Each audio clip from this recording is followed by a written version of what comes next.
بسم اللہ الرحمن الرحیم۔ سرایہ اور غزوات۔ جنگ کی اجازت حاصل ہونے کے بعد ان دونوں منصوبوں کے نفاذ کے لیے مسلمانوں کے عسکری مہمات کا سلسلہ عملاً شروع ہو گیا۔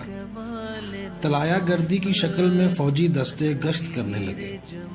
اس کا مقصود وہی تھا جس کی طرف اشارہ کیا جا چکا ہے کہ مدینے کے گرد و پیش کے راستوں پر عموماً اور مکے کے راستوں پر خصوصاً نظر رکھی جائے اور اس کے احوال کا پتہ لگایا جاتا رہے، اور ساتھ ہی ان راستوں پر واقع قبائل سے معاہدے کیے جائیں اور یثرب کے مشرکین و یہود اور آس پاس کے بدوؤں کو یہ احساس دلایا جائے کہ مسلمان طاقتور ہیں اور اب انہیں اپنی پرانی کمزوری سے نجات مل چکی ہے۔ نیز قریش کو ان کے بیجا طیش اور خطرناک نتائج سے ڈرایا جائے تاکہ جس حماقت کی دلدل میں وہ اب تک دھنستے چلے جا رہے ہیں اس سے نکل کر ہوش کے ناخن لیں اور اپنے اقتصاد اور اس باب معیشت کو خطرے میں دیکھ کر صلح کی طرف مائل ہو جائیں اور مسلمانوں کے گھروں میں گھس کر ان کے خاتمے کے جو عزائم رکھتے ہیں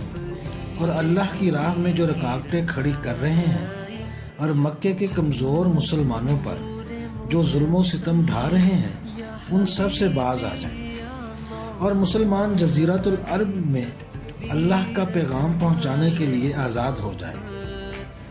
ان سرایہ اور غزوات کے مختصر احوال کچھ اس طرح سے ہیں۔ سریہ سیف البحر، رمضان پہلی ہجری بمطابق مارچ 623۔ رسول اللہ صلی اللہ علیہ وسلم نے حضرت حمزہ بن عبد المطلب رضی اللہ عنہ کو اس سریہ کا امیر بنایا اور 30 مہاجرین کو ان کے زیر کمان شام سے آنے والے ایک قریشی قافلے کا پتہ لگانے کے لیے روانہ فرمایا۔ اس قافلے میں 300 آدمی تھے جن میں ابو جہل بھی تھا۔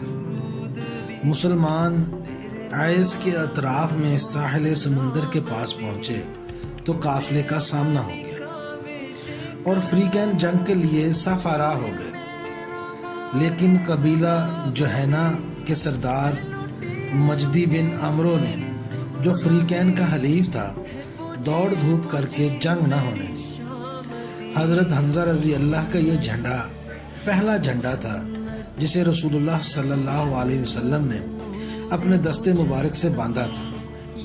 اس کا سفید رنگ تھا۔ اس کے علمبردار حضرت ابو مرثد کناز بن حسین غنوہ رضی اللہ عنہ تھے۔ سریہ رابغہ، شوال پہلی ہجری اپریل 623۔ رسول اللہ صلی اللہ علیہ وسلم نے حضرت عبیدہ بن حارث بن مطلب رضی اللہ تعالیٰ عنہ کو مہاجرین کے 60 سواروں کا رسالہ دے کر روانہ فرمایا۔ رابغہ کی وادی میں ابو سفیان سے سامنا ہوا۔ اس کے ساتھ 200 آدمی تھے۔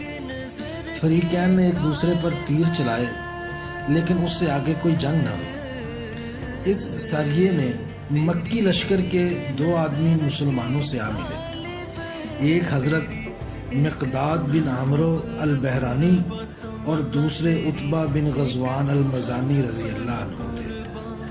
یہ دونوں مسلمان تھے اور کفار کے ساتھ نکلے ہی اس مقصد سے تھے کہ اس طرح مسلمانوں سے جا ملے۔ حضرت عبیدہ رضی اللہ کا علم سفید تھا اور علمبردار حضرت مصطح رضی اللہ بن اساسہ بن مطلب بن عبد مناف تھے۔ بسم اللہ۔